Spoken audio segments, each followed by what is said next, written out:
Welcome to OBTV Live, the place for news, reviews and trends from the promotional merchandise industry.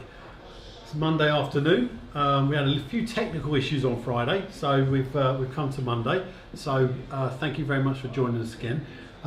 Today, as we were on Friday, we're joined by a couple of our managers at Outstanding Branding, Jordan Trickett and Fred Goozee. Welcome, chaps. Hello. Welcome. Jordan, Fred, you've obviously been with OB a little while. If you can tell everyone at home a little bit about yourself, Jordan.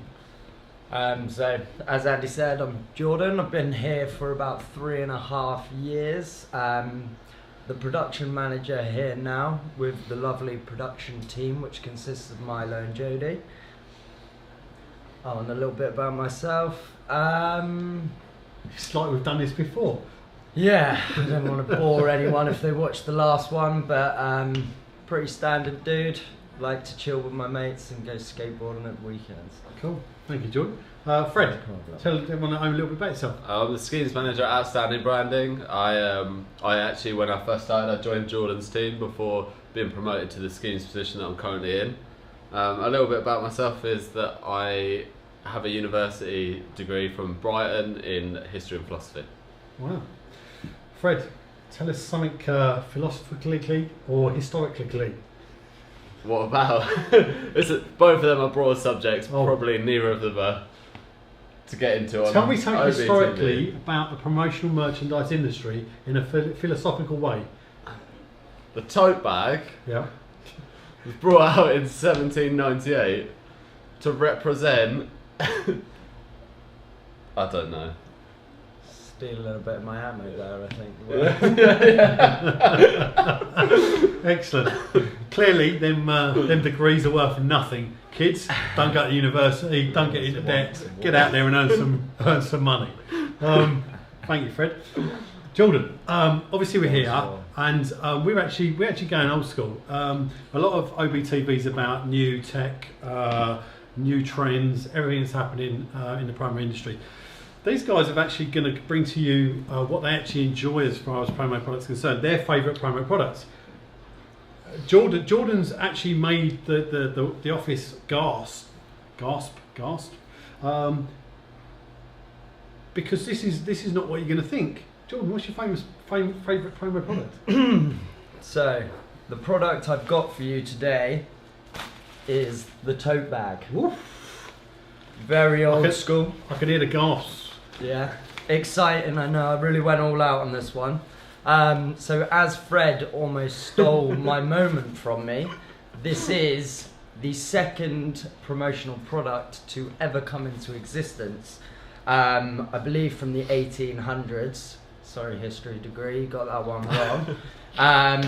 And really birthed this whole industry. What? Again, look, we've all got our favourite promo products. What makes this your favourite? Well, I think the tote bag is my favourite product for two reasons. One, its functionality for the user that it's given to. I personally use a tote bag that I've been given at various events, if not daily, at least a couple of times a week.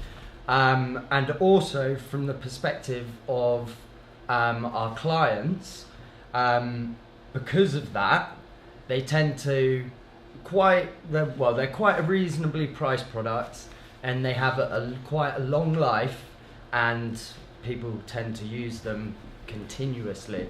Also, a massive branding area, so you can really be pretty creative with what you can fit on there. And again, in this day and age, we keep banging on about plastic taxes and stuff like that. Obviously, you go into a shop these days and you get charged for a bag. By having one or giving one away, you're actually doing something for the environment. Exactly. Saving your clients money as well as saving the planet in turn. Can't get better than that, Jordan, can you? Don't think so.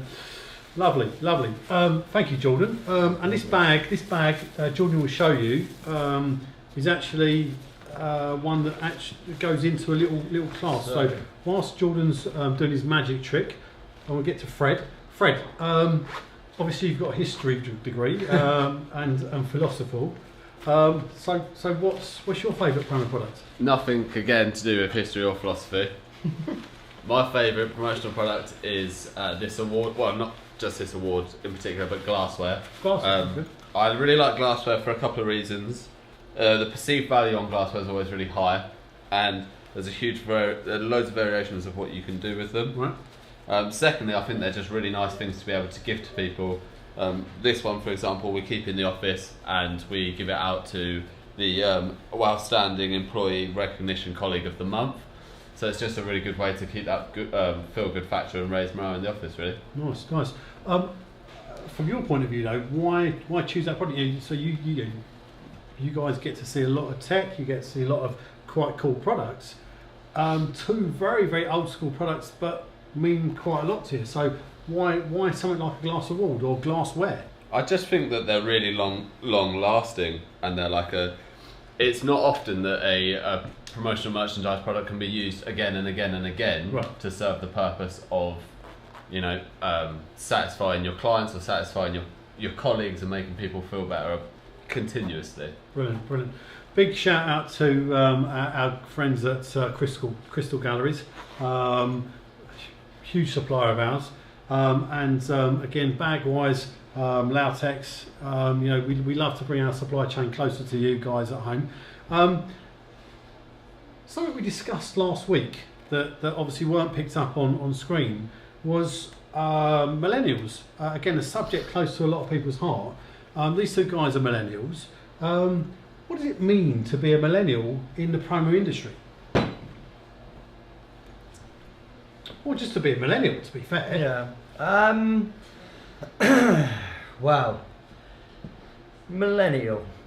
It's quite an interesting hot topic of conversation at the moment. How to understand them. I personally think people are still trying to understand them. There's no exact definition of what they do like and what they don't like, but I would have to say they're definitely quite a free-thinking generation.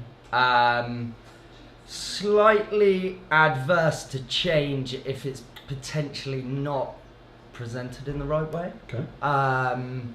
And leading on from the free thinking, they definitely make their decisions themselves based on a number of different channels of communication and information channels where they find it. Okay, Fred, anything to add to that? Just interested. Yeah, really. I suppose other than eating a lot of avocados and not being able to afford some property, I suppose millennials are kind of defined by the autonomous See, the thing is, nature. Fred can say that. If I said it, I'd be whatever. It's because you can afford a property and I can't. But it's I suppose it's the work a bit harder on it, that's all I say. But yeah, so I think a millennial really is defined by the autonomous nature of the way they try to think and do things, and sort of the versatility that they try to bring to a company. Brilliant. And the reason we brought it up is because as a company, Outstanding Branding always strive to push forward and listen to its audience. We know that our audience now is predominantly millennial based. We want to learn how to communicate. We want to learn how to be better at what we do. Communicating to a different generation, as Fred said, that I am from. And these guys still, as millennials, need to learn to communicate themselves as a schemes manager, production manager. How do we do it better, different, and actually hit the spot? Thank you very much. This is OBTV. Fred, Jordan. Everyone gets a little bit camera shy. Mondays is not the best day for a lot of people. Specifically Jordan. He's still smiling though. He's got through it, which is a beauty. This is OBTV. Thank you very much for watching.